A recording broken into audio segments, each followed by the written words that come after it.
reporting on the games you love by people who love to game. The MMO Reporter Network.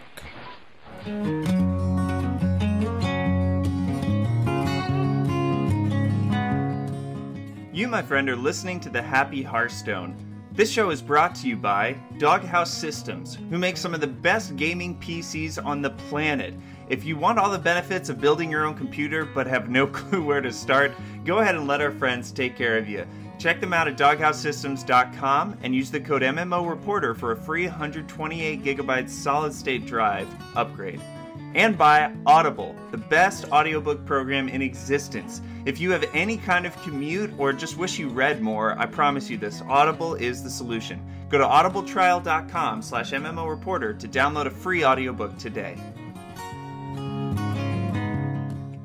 Hello and welcome to episode 97 of the Happy Hearthstone podcast, the longest running Hearthstone podcast in the history of space and time and cards.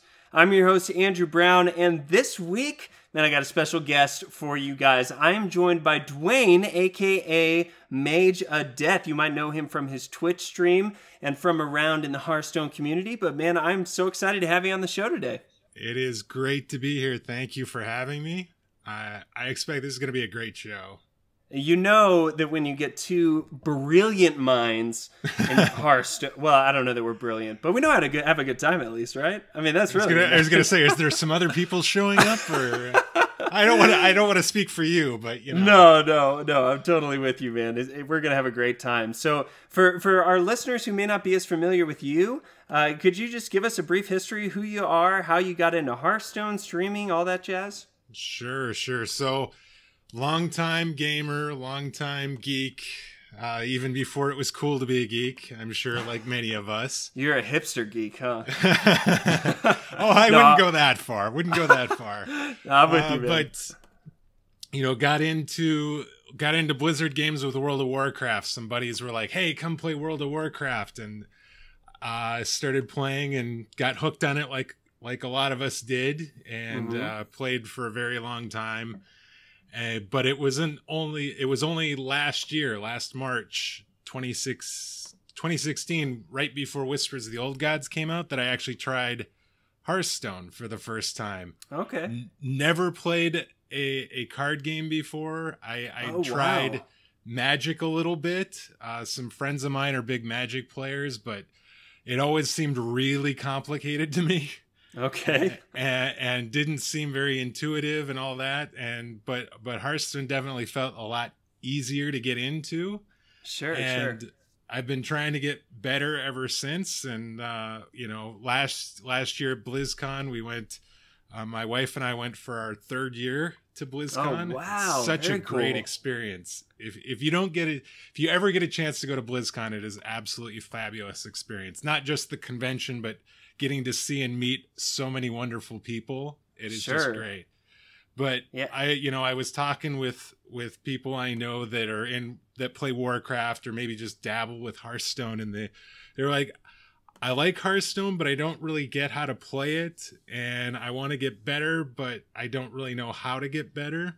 And so I kind of started streaming. I've wanted to get into podcasting or streaming or both. For a couple years, and I never really found something that I thought I was good enough at to be able to talk expertly about it.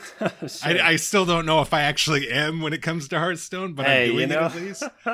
And I decided, well, why don't I try and get better at Hearthstone myself, but also try and help others learn the game or get better at the game as well. And so I really try and focus on, you know, the fundamentals of playing the card game, and you know, trying to be encouraging, try to explain what I'm doing as I'm doing it, all that sort of thing. And I've had some really good feedback from people that have watched the stream and felt like they've gotten better as a result. And I know I've gotten better as a player since I started. Yeah, absolutely. You know, it's a really cool community, I think, where that you've created on Twitch, where it's very accessible for anyone, no matter what level of play you're at or how hardcore you are at getting better or anything like that. It's a place where you can jump in, you can have fun, and definitely learn a thing or two in the process, right?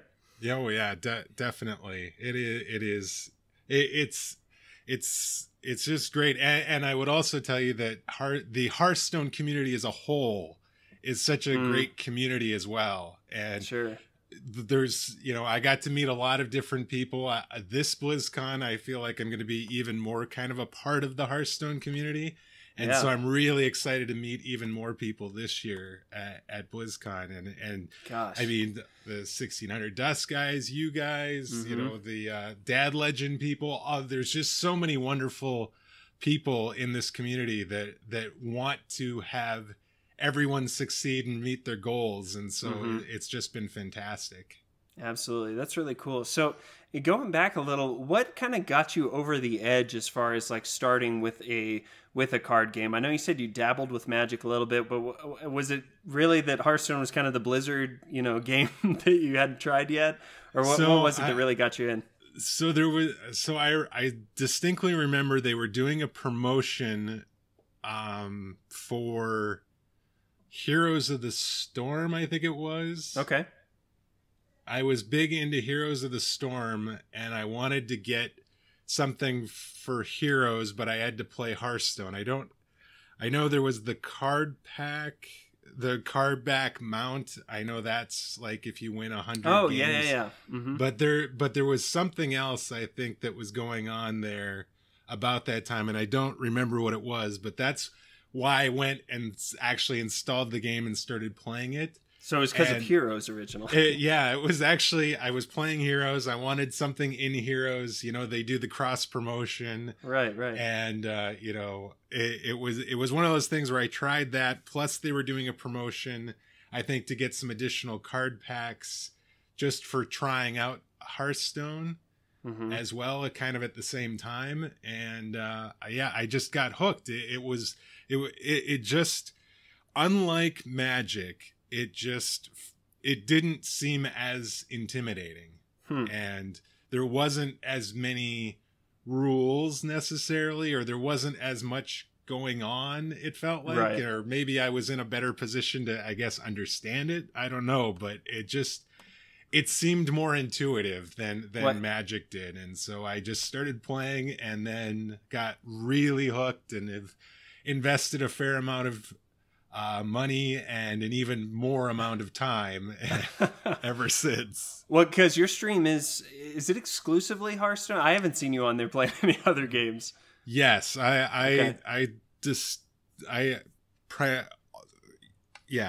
Hearthstone is the only game I stream right now. I've talked about possibly doing some other stuff if there would be interest in it, but really I've kind of promoted myself as being a Hearthstone streamer, and I mean that's the game I'm most interested in. Right. Well, and certainly for a game that was sort of like, I guess I'll try this, or I probably should, or whatever it was, like now it being kind of your whole, I mean, you're so invested in the community. I know you've been on, another podcast or two also, and streaming a few nights a week. I mean, that's no small task, so this game is your baby now. It is definitely changed like my entire gaming life pretty much. Is that it is now focused almost entirely on that. And I mean, I still like Diablo, I still like Warcraft, I still like Heroes of the Storm. I like all the games, but they all take a back seat to Hearthstone now. Yeah, and that's totally fair, man. Well, hey, why don't you kick off our episode by telling us why you're happy this week in particular, or this moment in time, I suppose. Okay. Why is Dwayne happy? Okay, well, I would say the first reason I'm happy is that we are, less than 2 weeks away, actually, from a meetup. I'm going to the Convert to Raid Guild in World of Warcraft is having a in-person meetup in Minneapolis on August 5th, and there are so many awesome people.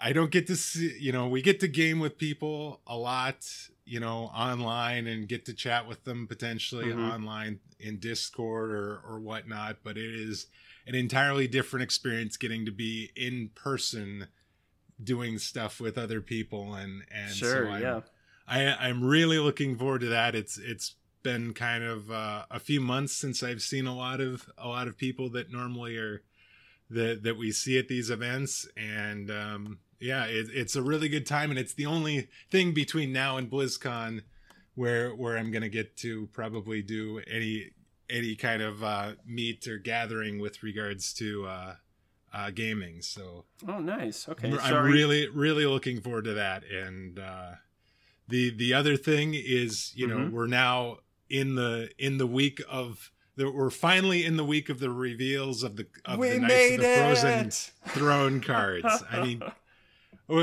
that break between getting this awesome expansion announced and then having to wait for cards to be released, it's just it's miserable. It's so miserable. Oh my god, it's like, why don't you just put us back under the rock, or you know, don't give us that much time. It seems like it shouldn't be that long when you have when they announce and they're like, oh, it'll just be, you know, 10, 12 days, but God, it feels like forever.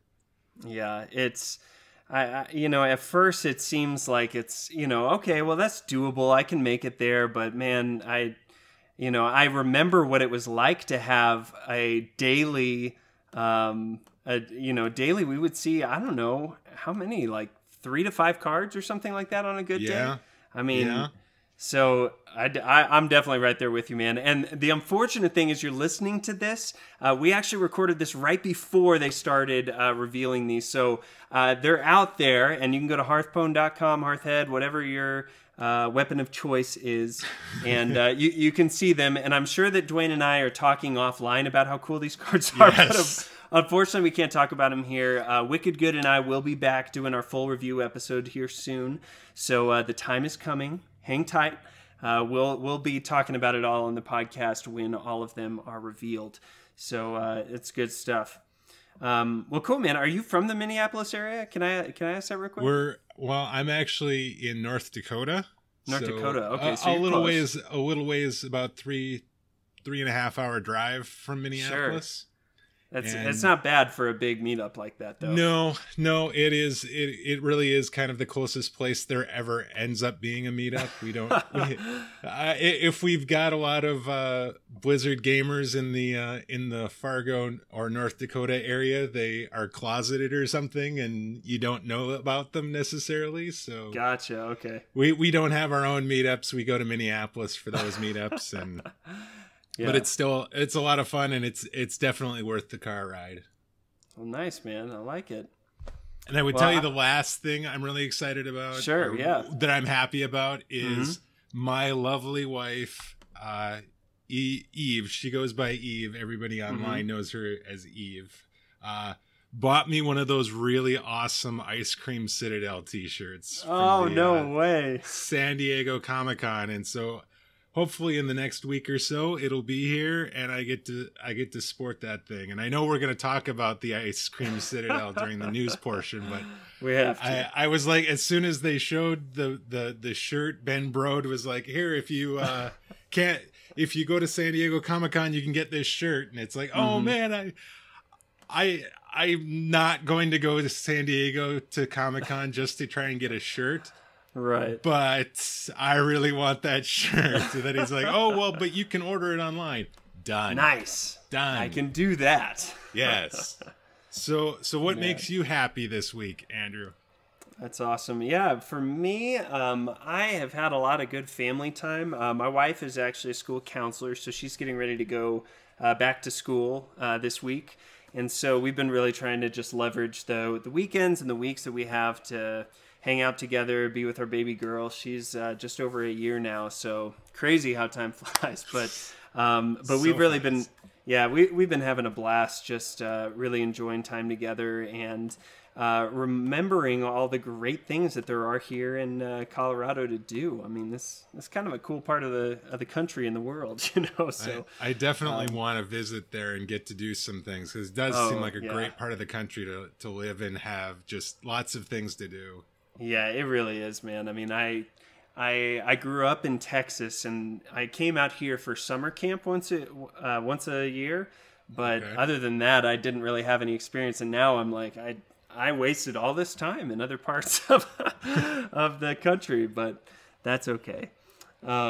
And actually, what's cool is that something's coming up, actually. So DreamHack Atlanta just happened, and I know a lot of my podcasting friends and a lot of you guys in the community were out there. It was really cool seeing all the pictures on Twitter and people meeting up and all that, and hearing you talk about BlizzCon and the Convert to Raid and stuff, man, that that brings back all that stuff. The exciting thing is that DreamHack is actually coming to Denver later this year, and I think I finally confirmed, as far as I possibly can, that I'm going to be there. So I am nice. I am really excited to sink my teeth in and get an experience, So so that's coming up, and I know I've talked with a few of you guys. If you're planning on coming out or you're thinking about it, hit me up on Twitter. Let me know. I'll definitely be organizing some kind of meetup for us and stuff, because you can't do something like that and not hang out. So we'll get some good time together and whatnot. But so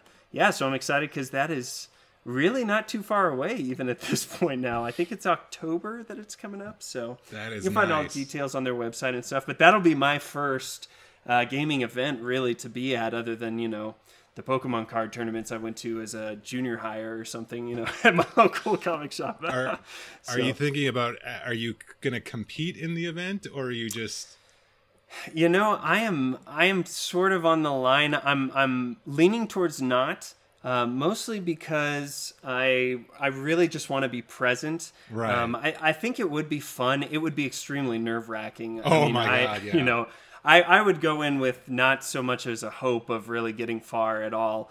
But I think it would be fun to I don't know when I'll ever have the experience to do it again, so that's the one thing that I've been thinking. It's like, well, right, when am I going to get a chance to go up against Green Sheep and Ant, and stuff.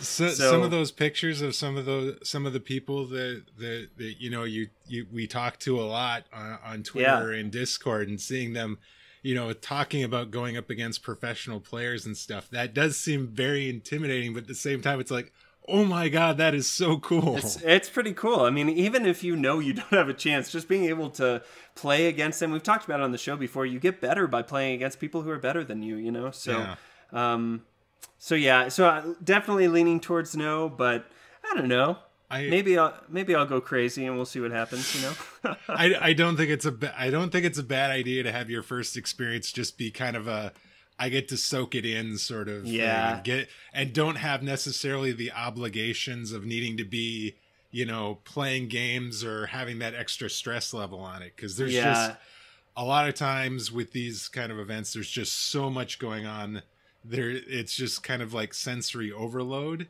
Mm-hmm. And, maybe if you've been to a couple of them, then maybe it wouldn't feel like quite so much coming in. And then, maybe you'd be able to focus better on competing. But even if you do decide to compete, that would be awesome too. Yeah, there's so much to gain just from the experience, and I think that's why I'm leaning that side, man. I just want to go and have some fun with, people who are going to be there and stuff. So sure. I think that'll probably be where I lean. But so. We're, you mentioned it before that there's actually a lot to be excited about and happy about, as it were, as far as like what's going on in Hearthstone. I mean, new expansion coming up is always exciting. I mean, you can smell it in the air. People are getting ready for this thing, and especially during the summer, I think it's fun that they're doing all this, Ice Crown Citadel, Lich King stuff, cross promotion. Tell us about the Ice Cream Citadel thing that happened for those of us who may have missed it. So this started with there was a teaser trailer last week or the week before, maybe early last week, I think it was, that they had they first had the Lich King being interviewed by Ben Brode, and he was told he needed more experience, so he apparently went out and bought an ice cream parlor because he needed a job. So it seems like it's right up his alley, right? and you had these kind of bratty kids come in and see him, and as part of kind of the promotion, I suppose, of Hearthstone at San Diego Comic-Con this last weekend, they actually created the Ice Cream Citadel, a pop-up ice cream stand at the San Diego Comic-Con, which to me is absolutely crazy. I mean, it is just it is amazing to me, some of the things that Blizzard does to promote their games or new expansions or different things like that. It just seems awesome. And so they had this free ice cream stand. You could get 2 flavors of ice cream, a vanilla, so and then a Scourge Berry sorbet. And they also they worked with Yelp to create a Yelp page for this thing. And you so know, crazy. Yeah, and then there was like special merchandise that they had available too that you could buy for all the the Blizzard games there. So I mean, so much going on at the San Diego Comic-Con. I've never been there. It seems like an absolute blast between movies and video games and all that. Mm-hmm. I would love to go, but if I was to go and then see something like this on top of that, it would just be amazing. Oh my gosh. Well, and especially when there's something specific for the game that you're crazy about, you know.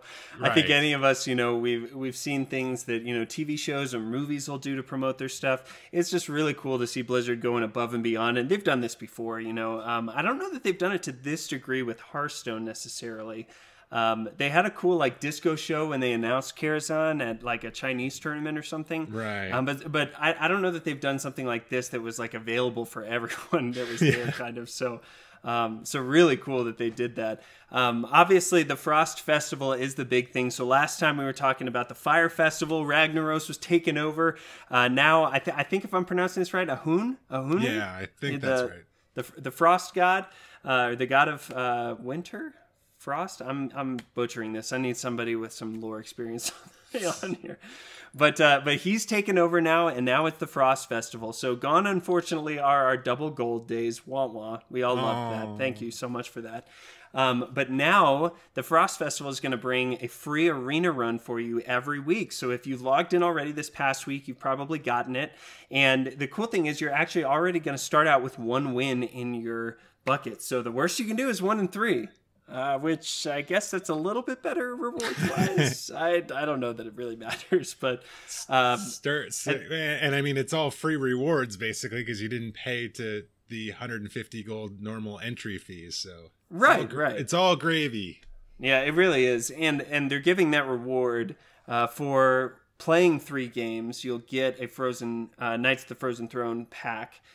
When it's released. So very cool that they're doing that. I mean, again, it's just a bunch of free stuff that we don't deserve or need. It's really just goodwill that they're giving to us, which I'm really thankful for. And Mage, has this thrown you into Arena? Have you gotten gotten bitten by the bug, or did you just do your 1 run and you're done? Well, I've had kind of a difficult month on the ladder. I don't know what has gone on, but I have not been able to... I haven't gotten to play as many games as I normally play in a month, so that's part of it. But I just... it's been difficult, and so I think I'm going to end up playing more arena runs in the next few weeks than I would normally. Normally, as part of the stream, I usually do a arena run every Friday night. At least one. If I do really badly, there might be a second arena run. Sure. But you know, now that we're getting a free arena run, we're getting a bonus win when we play. It seems like a really good time to kind of just play the arena, especially if we're at the kind of tail end of the expansion, and if you're kind of sick of the constructed meta right now, this is a great opportunity to try the other game mode basically that they have available. And so I've only done one. I did an arena run actually with Rod Johnston of the Tier 5 podcast on Friday. Oh, nice. But I've got an EU account that's got a free arena run as well, and so I've got to try and get some more in here this next week. Yeah, you can't forget to log into your other accounts if you do that, and Yes, get the free arena run on each of them, because you never know what you get. You'll definitely exactly. Get a pack. I mean, and I, of course, I'm in the process of saving all the packs that I get, so that once the no duplicate legendary patch goes into effect, then I can open all these packs. Yeah, and honestly, if we have any listeners who aren't doing that, I'd really encourage you, if you can be disciplined, to hold on to your packs, because no one likes opening a duplicate legendary. And right now, there's a chance you will. Once Knights of the Frozen Throne is released, there is zero chance of getting that. So any of your packs will carry over, but they'll have that new added benefit. The big thing that's been encouraging me to do that is I'm pretty sure I'm missing one legendary from the classic set, and that's Illidan Stormrage. And while he's not the best necessarily, I still want him to complete my collection. Right.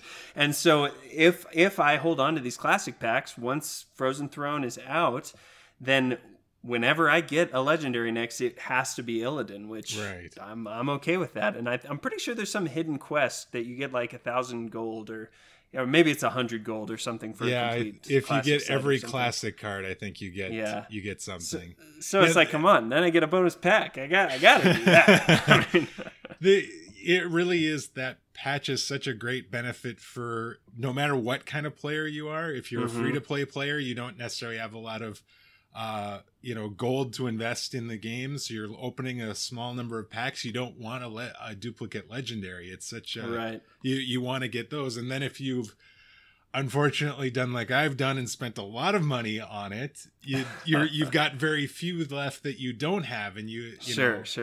But you want them all the much more. Yeah, so like if the option is getting one you don't have, or 400 dust, I mean that's. Come on. Yeah, it's such a better deal to actually get the one that you don't have. Absolutely. No, I'm right there with you, man. And because there's been all of this arena talk, we're kind of in that weird in between where the expansion's not out yet, and we can't really even talk about it because we haven't seen these new cards. What do you do with your time right now? Well, we want to encourage you to chill out with Arena. So it's been a long time since we've really dedicated an episode of the Happy Hearthstone to Arena. So I invited Dwayne to come on, hang out, and us share with you guys our Arena tips. So especially with a lot of you guys jumping in and probably shaking the dust off and, trying to remember, okay, what do I need to draft as? Which classes are good? I forgot this card even exists, all that kind of stuff. So we're just going to share things. Neither of us are an Arena expert. You wouldn't call yourself that, would you? No, definitely. I would suggest I am very much a novice Arena player. I went through and figured it out in Ngoro. I played 21 Arena runs in Ngoro, and I'm averaging about 4.5 wins per arena run. Okay. So, but I have gotten my first 12-win arena run during this expansion. So that's a really big deal. Congrats, man! I didn't realize it. I mean, if you've had 12 wins, that's an achievement. Yes, I was pretty excited. It was actually we were celebrating reaching 100 followers on Twitch, and so I had a special kind of celebratory stream, and I was giving away a few items, a t-shirt and some different things, and I had a friend of mine on that never plays Arena, and he co-opted with me, and we had a paladin deck, and we ran it, and we got 12. Wow, that's pretty crazy, man. I had to check for myself. The best I've gotten is 10, which is still something to be proud of. But 10 is really good. But that 12-win key, man, when you get that, I can't imagine the feeling of busting open everything. And oh my God, it was, it is definitely, it got a little nerve-wracking. Prior to that 12-win run, the most I'd gotten was 9. And so once you get up into that 9, 10, and then 11, I was like, oh God. Jeez. You're feeling the pressure, just like when you're almost to legend or to that ranked floor that you're trying to get to. Like, please let me win this game. Yeah, exactly. That's awesome. Well, we're going to bat around some of these tips, and hopefully you're going to find some stuff that's really helpful for you. I know for me, it's always helpful to even just talk about Arena with other guys. So as you listen to this in your car or on your commute, your workout routine, I don't know when you're listening to this, maybe you're hanging out in Starbucks. I hope that this conversation really spurs on some things that helps you get better at this. So we're going to kick it off with something that I was thinking about, because the most basic thing about Arena really is the classes, right? You got 9 different classes here, and I think it's worth spending some time talking about what do you need to know about the classes. And we won't do a breakdown of every single one, but I think that it's kind of, especially if you don't play Arena as much, it's probably your bend when you jump in and you get your 3 choices there to say, which one of these is my favorite? Like, which class do I know the best? And I would actually encourage a bit of different thinking, that it's not necessarily which class are you most comfortable with, but which class really performs the best in Arena. This is something that they've dealt with pretty much since the inception of Arena, that there's some classes that are just much better than others. I mean, we're certainly not in the Warrior Arena Matters days, but Warrior is still very much struggling on the bus. And as opposed to him, I mean, who do you like to look to, Dwayne, for the classes that you feel like are best for you?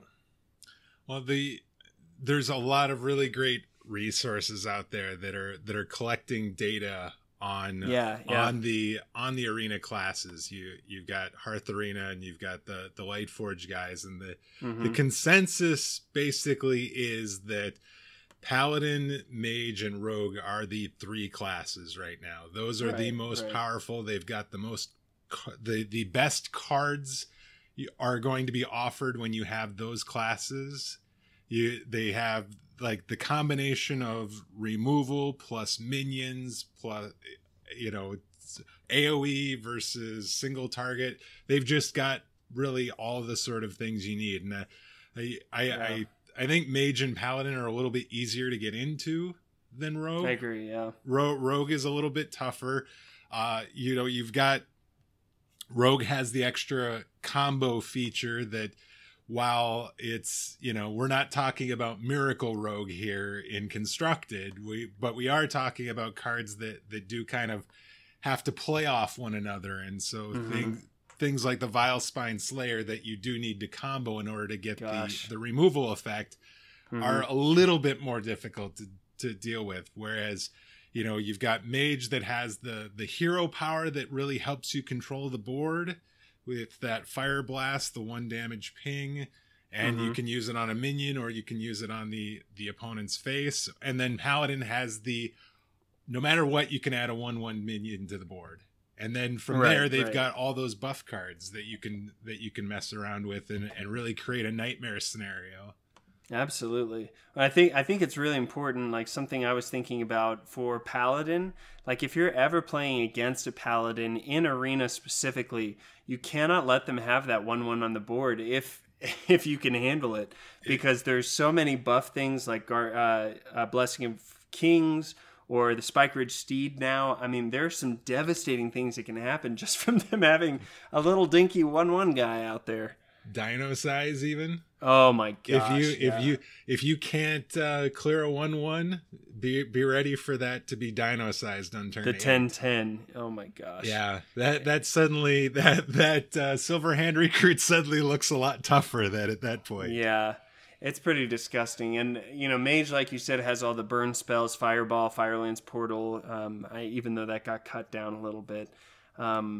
Rogue, I think, is really the interesting one. If you're not like a tier 1 Rogue player all the time, I think it can kind of be a little bit surprising that it's so good. I mean, it doesn't take long looking at the cards that they offer to realize why it's so good, though. I mean, Backstab, Sap, Eviscerate, those cards are just they're basic or classic cards that have stood the test of time and can help you manipulate the board to your advantage.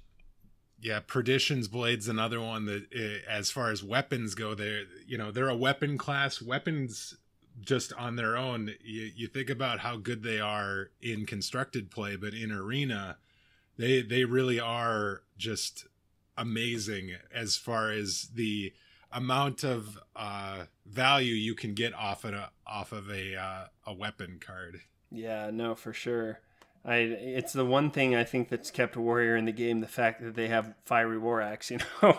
But unfortunately, one card can't make you a good arena class. So I hear. Now, something that I learned when you're drafting, and I know for a lot of us who probably don't play arena as much, it can feel like you're sort of shooting darts blindly a lot of times. Like, well, I think this card's good, and this card's definitely good, and all these cards are terrible, but I guess I'll pick this one. You know, you can kind of feel like you're just sort of meandering your way. Something I learned early on, and I'm pretty sure that Trump is the one who came up with this concept, is he advised people for the first 10 cards that you draft, just draft the best cards. Like, don't care about anything else, but, you know, if you can find the tier list on thelifeforge.com or any other source that you like, you just go purely by that tier list. So what are the best possible cards I can get? Let me just rank all 3 of these, and this one's the best. I'm picking it. In first 10, you don't even think about it. You just do those. The next 10, you start to see the deck that's kind of coming into its own. So if you see that you've got a lot of very low cost things, you could be heading for an aggro deck. If you got a lot of high cost, it could be more of a control-y deck. You're still going to pick based off of the tier list, more than likely, but you can sort of bend things a little bit towards how you see your deck playing out. If you just pick the best cards the entire way through, you might come up with a really good deck, but you also could have a lot of cards that really don't take advantage of one another. Because obviously, if you could make a full elemental deck, you know, you're probably going to do okay, right? Mm-hmm. But there's the tricky thing of figuring out how much is just enough that I can pick this dragon card, you know, even though I don't have dragon cards yet. You know, if this is my 10th pick in the deck, maybe I've got a good enough chance that I can find one. How do you handle picks like that when you're looking at the tribes and stuff like that, Dwayne?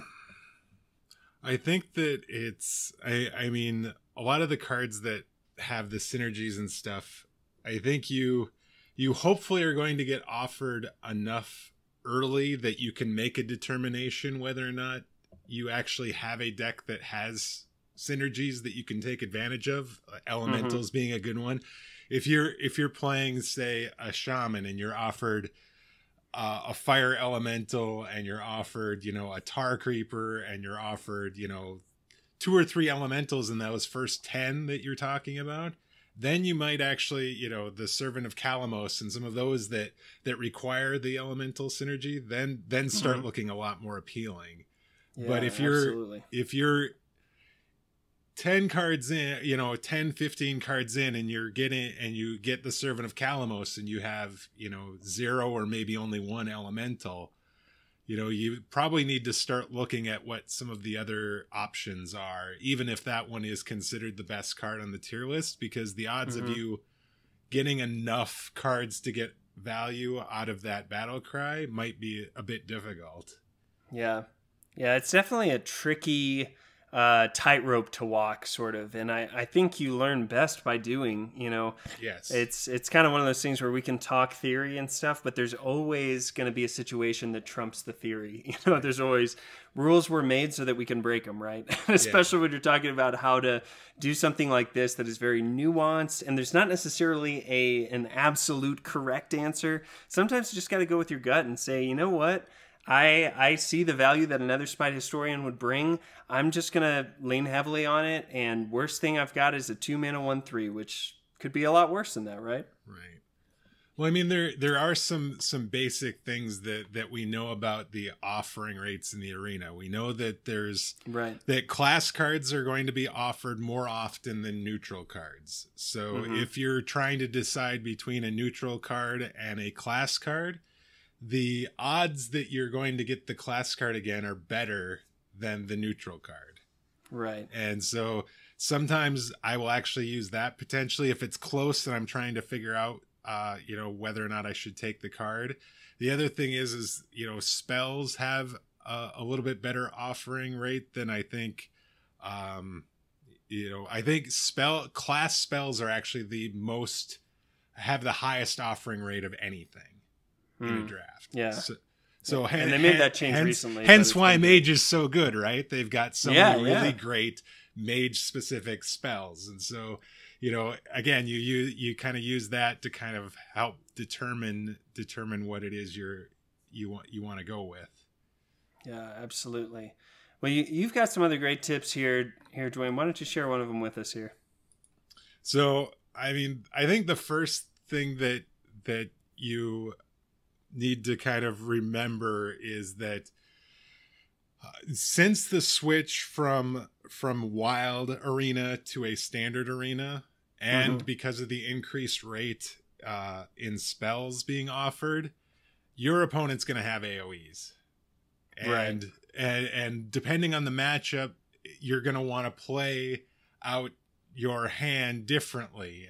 You know that mages have Meteor and they have Blizzard, and so you want to make sure that from a positioning standpoint, starting on turn 5, probably if they have the coin, or even I guess turn 4 if they've used a primordial glyph, but that they have this AoE, that they could potentially have this AoE or volcanic potion. Try see if you can set it up so that your board doesn't get completely wiped out by a volcanic potion or a blizzard or something like that. You've got paladins with consecrate, you've got priests with dragonfire and holy nova, and shaman have volcano. And frankly, I don't know if there's a really great way to play around volcano necessarily, other than just don't play your minions. Yeah, just having more minions to put on the board after they volcano. Yeah, that's actually probably even better. Yes. So and the other thing is remember that the draft does not follow the same rules as constructed play. Right. So you can have as many of these cards in their deck. Your opponents can have as many of these cards in their deck as they've drafted or as they were offered. I unfortunately did not play around a third volcano with my Bittertide Hydra and got blown out of the water. Yeah, that doesn't feel good. And so it's just you almost have to assume that they're going to have some AoE.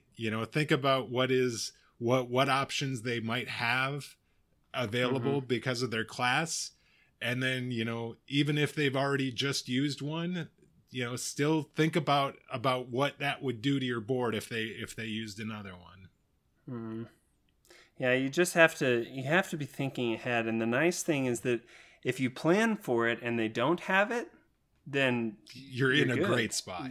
Yeah, you're in a great spot. But if you don't plan for it and they do have it, then you could have overextended and be just completely miserable.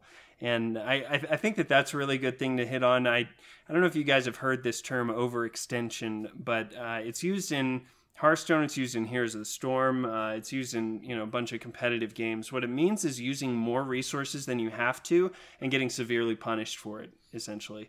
So in Heroes of the Storm, it would be when you've got that silly little hero that goes into enemy territory way too far when we're already ahead, and he just gets completely blown out of the water, right? But for us in Hearthstone, and specifically in Arena, if you have a ton of minions in your hand and you just lay all of them down, and your opponent priest plays a Dragonfire Potion, that was something that you could have avoided. You didn't have to play all of your minions on board. Play what's necessary. Usually having around, I don't know, I usually see it as like 2 or 3 minions is pretty good. What do you say? Yeah, I think, once you start getting to 4 minions, then mind control tech suddenly becomes a card. Yeah, because that card does show up. That card definitely sees play in Arena. And that can be a very swing sort of card. But yeah, I mean, definitely 3 is probably, 3 is a nice number. When you think about things like Brawl, you think about things like the Volcano, you think about Dragonfire Potion and that. If you have 3 minions out and they have various attack, various health sort of situations with them, hopefully you could take care of whatever they put down.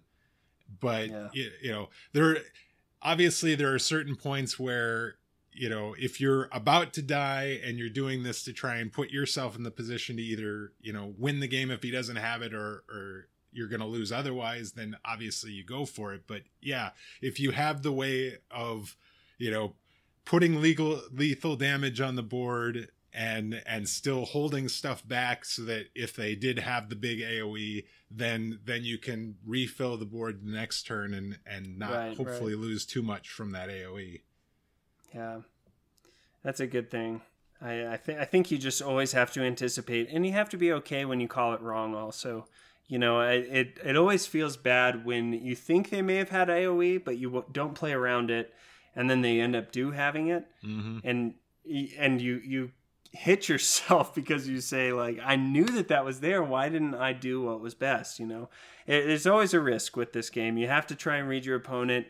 If they've played 3 volcanoes, I feel like it's okay to assume they don't have a 4th, but they could. You just never know.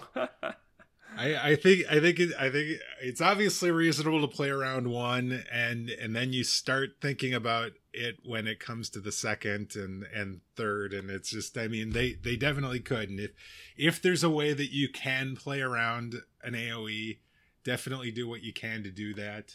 And you hope more often than not you're going to be glad that you did, because they potentially, when they do have it, it really feels bad. Yeah, absolutely.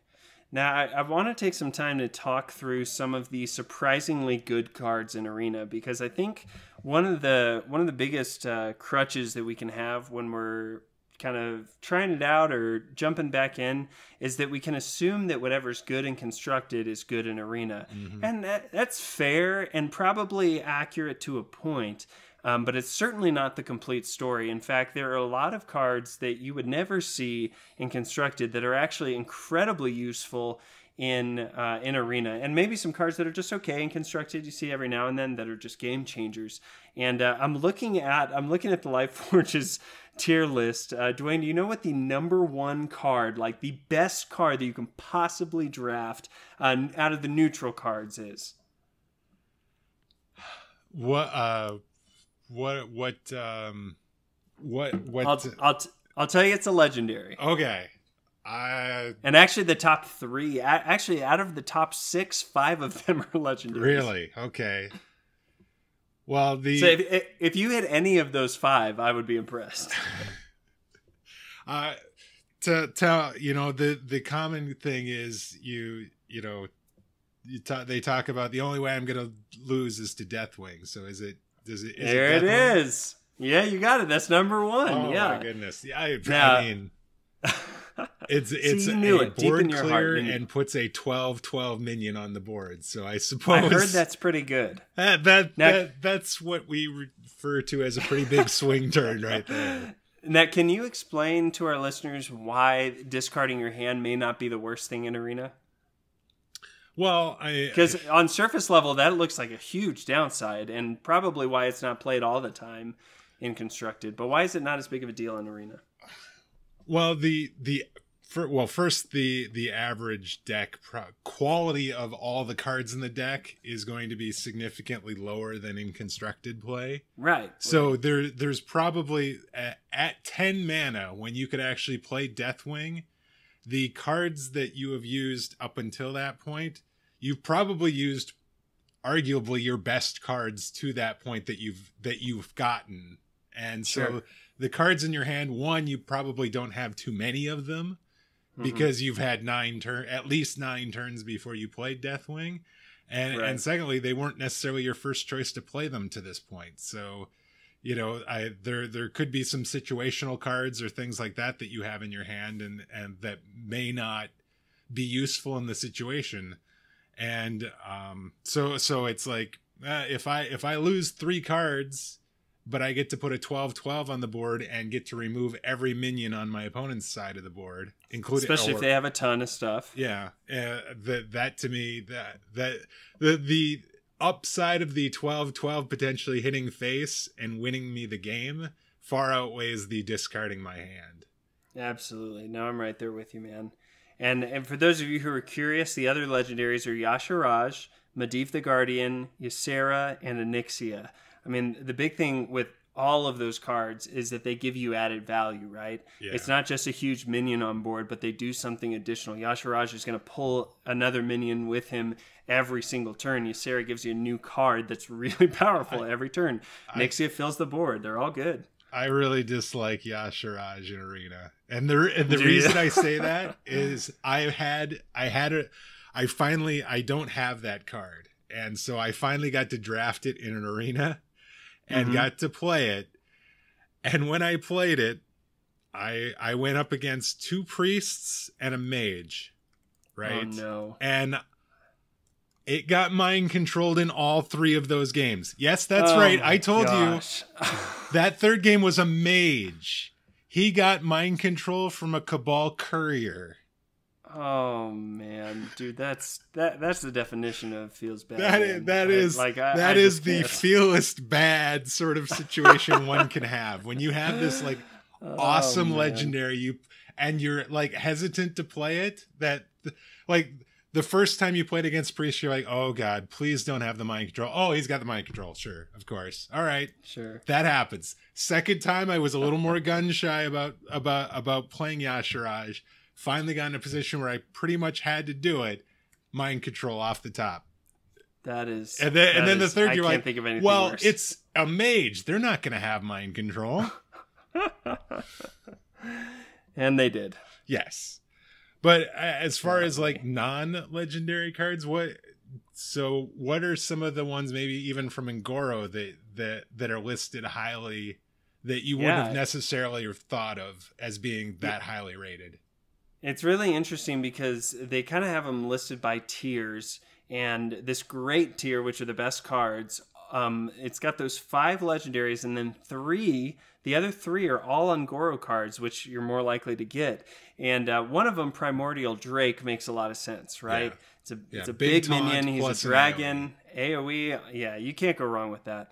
But the other 2 are probably ones that would kind of not be as intimidating. That's Giant Wasp and Stubborn Gastropod. Giant Wasp is a 3-mana 2/2 beast with stealth and poisonous. And Stubborn Gastropod is 2-mana 1/2 with taunt and poisonous. So these guys are little, but the big deal is this poisonous tag, right? Being able to remove something, you have to think about Arena as you're kind of trading cards through the entire game, right? So when you can get added value off of something that you play, that's really good. And I think where like poisonous minions like these really shine is when Giant Wasp trades with their I'm trying to think of something big that they could have. I don't know. I said Elegant Storm Rage earlier. Maybe that. I don't know.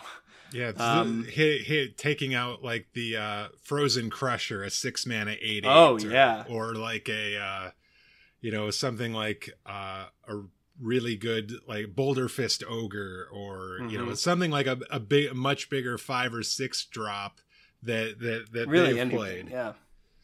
Yeah, and it's so much value, and the Wasp is with the stealth, they're. And only being 3 mana, it seems like you can play it and then just kind of sit there for a turn or 2 potentially, and set it up. Or if it's later in the game, it works out fine because you maybe have a taunt that is already out there and it's sitting behind that as well. And so there needs to be a real specific AoE that's going to be able to clear it, or it's going to be an AoE. There are some classes that not only need the AoE, but they need some sort of spell damage increase in order to remove the Giant Wasp. Right. And we said play around it, and you should be, but overall, I'd say there's probably a bit of there's lesser chance that they're going to have it in Arena than it is in Constructed, because it's a guarantee in Constructed with just about any deck that they've got something to deal with stuff like this. But in Arena, they may not have it. They may not have been able to draft it. It may be on the other side of their deck, and they're not going to get it in time. Yeah, there's plenty of stuff that could go in your favor for these 2 little guys. Yeah, it feels bad when you've set up a situation where you've got the Stubborn Gastropod on the board, and that's the only thing sitting between your opponent's flame or a frost elemental and your face, and they have no Right. way of removing it because they're a shaman or something, and they've already used their jade claws, and they Right. don't have an AoE or something.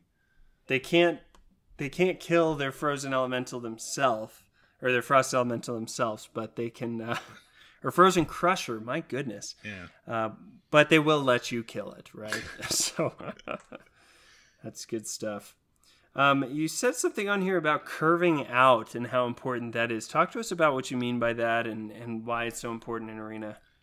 Well, even though the highest offering bonus is to class spells, the Arena has been and continues to be all about getting minions on the board, playing a minion every turn, and having minions on the board gives you more control over the game.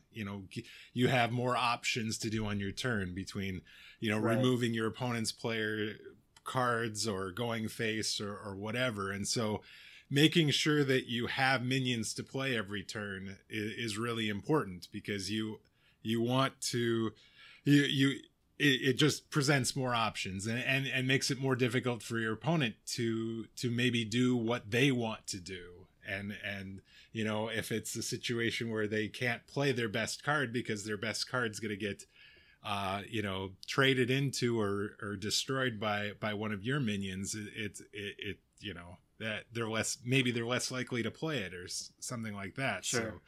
So the hero power is nice because you have that and you can always fall back on it. But at the same time, nothing beats putting a minion on the board. You're always going to get more stats for a minion that you put on the board than you are from a hero power. So absolutely. So you obviously you're going to be able to affect the game more by playing a minion. And so having a minion that you can play on turn 1 that then allows you to do more options than on turn 2, and then playing a minion on turn 2 and playing a minion on turn 3, that it starts to create this snowball effect where you're the one in control and you get to determine the best trades, or you get to determine, which is really what you want, right? Yeah, exactly. So that's so important, and it unlike, say, some of these the mage, like the burn mage or the freeze mage right now in constructed, where you can actually win by basically just launching spells and not really having any minions on the board. You actually do need minions on the board, because you aren't necessarily going to get 2 fireballs, 2 frostbolts, and Alexstrasza, all the pieces that you automatically can put in your deck in constructed. You're not going to necessarily have all those pieces in your Arena deck. Right. No, absolutely. And I think, any time that you can, just like you said, be in control, that's what you want. And if your opponent is in control, you have to figure out how to flip that. And a lot of times it's thinking strategically about how can I use the cards I have to my advantage. Maybe it's not something that's so obvious, like playing a 5-mana 5-cost minion, on turn 5. Maybe there's some kind of cheating out that you need to do with, playing a deadly shot and a kindly grandmother or something like that, and that's gonna give you the advantage. Right. But really thinking about how your cards fit into the overall structure of the game, looking ahead to the next turn or two. I mean, that's constructed advice also, but in Arena, it's just as applicable that you need to see how your cards are going to work themselves out as best as you can. You never know what your opponent's going to do to screw everything up. Right. But regardless, you can do the best job you can of looking at what you have and figuring stuff out from there.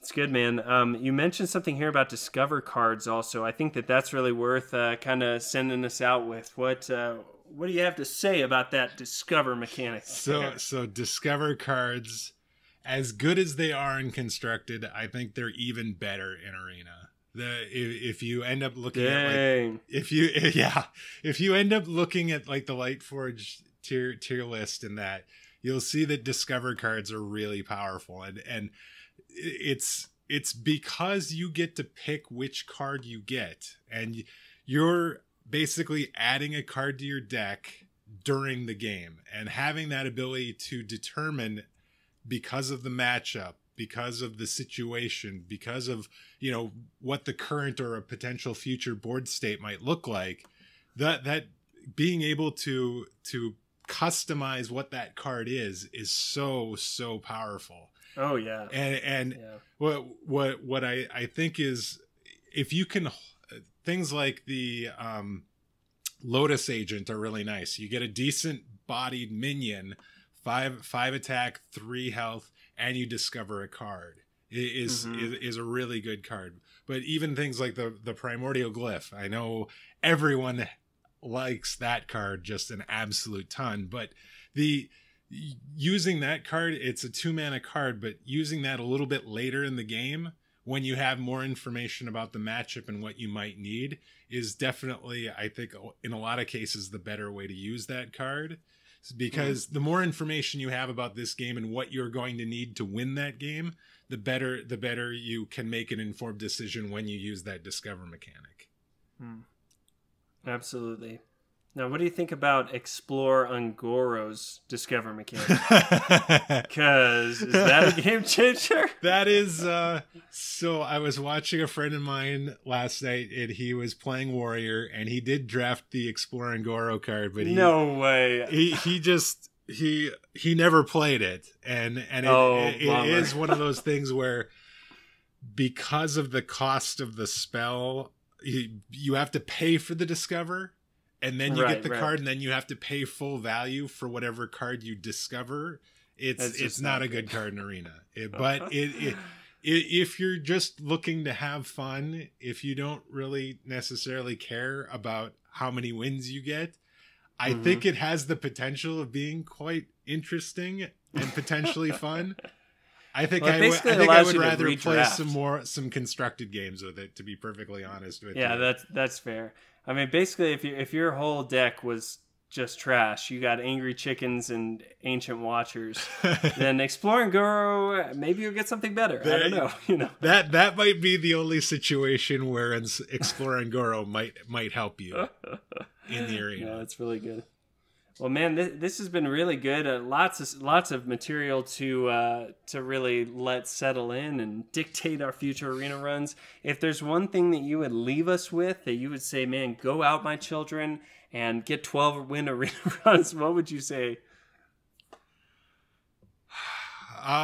So I would say the one thing is, when you're presented with the 3 options during the draft, first, evaluate them without even looking at the text on the card. Any of the battle cries, any of the death rattles, any of the special abilities they have. Because more often than not, that's what you're going to end up playing. You can't necessarily know that you're going to get to use or get as much value out of the battle cry or the death rattle as you would in constructed play. So just evaluate the card based on the mana cost, the attack, and the health, and start there. And then, you know, if it's still really close and you're not really sure, then start looking at some of those other things to determine which direction you should go. And nice. I'm cheating. I'm going to add a second thing is, when in doubt, pick a curve card too, making sure that you can curve out the 2-mana cards, the 3-mana cards, the 4-mana cards. You don't necessarily want to end up with a deck with a whole bunch of 5, 6, 7 mana cards, because you might end up, you'll be dead because you won't have anything to play those early turns. Your opponent will have some early cards to play, and he'll just run all those cards into your face. And then you're going to have a bad time. Yes. That leads to bad times. And nobody wants that. No. That's really good. You know, if I would, echo what you're saying, and I guess give you guys something else to think about, definitely, go on Twitch and watch people who are arena specialists. Watch Hafu, watch Lightforge, and watch guys like Mageadeath over here. It's just helpful to listen to how someone else is thinking about it. No matter how accurate they are to the best play possible or anything like that, just hearing what they're thinking about is going to challenge the way you think. And that's a little life lesson there for you. That challenging the way you think is the only way you're going to be able to grow. And I think that especially watching people who all they do is play Arena, man, you're going to get better. Yeah, you're going to get better from doing that. So spend some time just watching a run or two.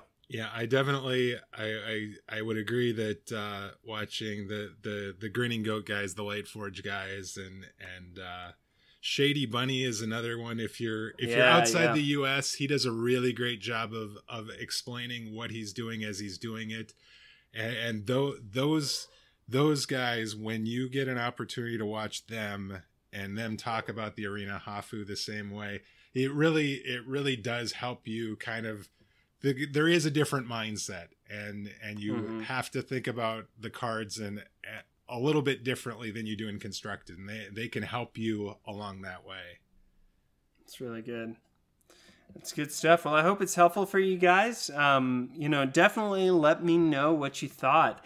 What tips were helpful? What are some things that you've learned that maybe we missed out on talking about? I would love to retweet some of that stuff and just share it with the community. So send it to me at Andrew's Living, or you can email the show at thehappyhearthstone@gmail.com. No questions this week or iTunes reviews, wah wah, but would love it if you guys took some time. If you have not reviewed the show on iTunes, it would mean a ton. I actually talked with a listener who was trying to figure it out and couldn't quite get it together, and that was a bummer. I've got a blog that can walk you through the steps, so if you're not sure what to do, I would be happy to send that to you. Just shoot me an email, thehappyhearthstone@gmail.com. I've said it before, but I just have to say it every time because it's cheap. It's cheap as free. It takes 5 minutes of your time, so it's the cheapest, easiest way to really support the show. So if you enjoy this, if this is a part of your month that you look forward to, and I can take you through the highways of life, or just the highways, either way, then just jump on there, let me know what you think of the show, and that'll help other people find the show as well. Man, it's one of my favorite times in the show, Dwayne. You know what time it is? Okay. It's time for our card of the week, but we got to bring it in the right way, buddy. So I'd love to hear what you have to say, or perhaps all right, so serenade. This is going to be a bit tortured. I apologize in advance. That's the Happy Hearthstone way, my friend. All right. The new dino in the neighborhood lives in my deck, and it's understood. He's there just to help me win the game, like he's one of the family. Charge Devilsaur of our days and our nights. All right, I gotta stop. Dude, that was great. I don't know what you're talking about, man. That was fantastic. We've actually had quite a few parodies going on, so that's good, man. Well, tell us about Charge Devilsaur. I know you were very strategic about choosing this for the Arena episode as well. So, what is Charge Devilsaur? All right, so the Charge Devilsaur, 8 mana epic, 7/7, cannot charge the opponent. It has to charge a minion. The turn it's played, it can't charge face. It is such a good card. Say you're playing a priest and they play a Draconid Operative, the 5/6 minion. That is a really difficult card to remove. But the but the Charge Devilsaur, you just drop it down, boom. You got him, and you're left with the seven attack minions still on the board. And there are classes that it's really easy to take out a 1 or 2 health guy, but at the same time, if this is something that then needs to be dealt with, because if they don't, that next turn they are going to have a 7 attack minion that they can go face with. Right. And so at the very least, it's like an assassinate. It's going to immediately remove an opponent's minion off the board, but it's got the upside of being the potential of being that removal plus a minion on the board that has to be dealt with immediately. Which earlier when we were talking about how you're trading cards through an entire Arena match, something like this is easily you're taking care of 2 of their cards for your 1 card. If your opponent Shadow Word Deaths your 7 attack 2 health Devilsaur, you're totally fine with that because you took care of their operative and that Shadow Word Death. They're down a card, as it were. So that's I think it's a fantastic card. It reminds me of Ice Howl. I think that we talked about that in the review, maybe, but it's a little bit better because it can. Ice Howl never could attack the hero. This guy, if he lives through that second turn, you're going to be able to be flexible with him. So I don't see him as overpowered by any stretch. And I think that this might be a sign of where charge mechanics are headed in the future, just because this is a lot more fair. You don't have to be upset that they just charge you down for 7 attack on one turn and you couldn't help it. So the thing that might be a bit scary is the 8 mana piece to it, the fact that it costs 8 mana. But I think that having that guaranteed removal with the upside of it having the potential to be a big attack minion on the board afterwards, it just is. It's so good. And actually, this last weekend, the arena run that we did, we had the option to grab it. We ended up grabbing something else, and I really think that we would have been better off with the Devilsaur. So outside of like the Primordial Drake, the big 4/8 taunt with the AoE, I don't think that there's necessarily a better neutral epic card that you're going to be offered in this, for the foreseeable future. Yeah, for sure. Do you remember what it was that you picked over this? God, we were worried about the mana cost, and because we already had an Eldritch Horror in the deck. Oh, okay. And so the concern was we were going to end up, because it was early in the draft, and so I think we went with something a little bit lower costed. But I at the end of the day, I think you just take this card as you're going to have probably 5 or 6 really big cards, 7 mana or higher by the time your draft ends. And I think this is one of those cards that you want to have as one of those 5 or 6 big minions at the end of at the end of the curve. It's a good pick, man. It's good stuff. Well, we're going to go ahead and close down the show. Want to remind you guys that here at Happy Hearthstone, we're a proud part of the MMO Reporter Network, which is a collaboration of several different podcasts, all on mission to provide fun and entertaining takes on your favorite games. And if you play any MMOs like WoW, Lord of the Rings Online, or anything else, you got to go to MMOreporter.com and check out some of the other great podcasts. Chris and the team do a great job. In fact, there is a podcast called MMO Reporter. Whoa, that's crazy, right? It's not crazy. Anyway, but it's really good stuff, and if you love those games, you got to check it out. Also, if you'd like to support the Happy Hearthstone financially, help us grow and get better, I would love to have you as a Patreon over at patreon.com/MMO Reporter. Some great prizes and stuff you can get, which is a good thing to do. And as always, I would personally love to hear what you thought about the show, what you liked, what you didn't like. Like I said, the arena tips I may have missed. I'll be looking for those and definitely will retweet anything that's sent my way back out to the community. You can follow me on Twitter at AndrewIsLiving or the show at the Happy HS. Also, our Google Plus community is massive. We got a ton of people on there who are just sharing deck lists and videos like crazy. So if you're looking for a community to be a part of and hang out with, definitely check that out. The link is in the show notes, which are at MMOreporter.com. Also, got to tell you guys that there are a few tips that Dwayne and I collaborated on that we didn't get around to on the episode, but I'm going to include them in the show notes here. So if you want to see what those were, be sure to go to MMOreporter.com and check them out. But Dwayne, I want to hear about where you're at, how I can check out your stream, what's going on over there. So tell us everything, man. Sure. Thank you. So twitch.tv/Mageadeath. So Mage. Not Megadeath. Yes, not Megadeath. Mage, as in like the class Mage, Death. That's actually the name of my World of Warcraft mage. And that's, nice. So that's where that came from.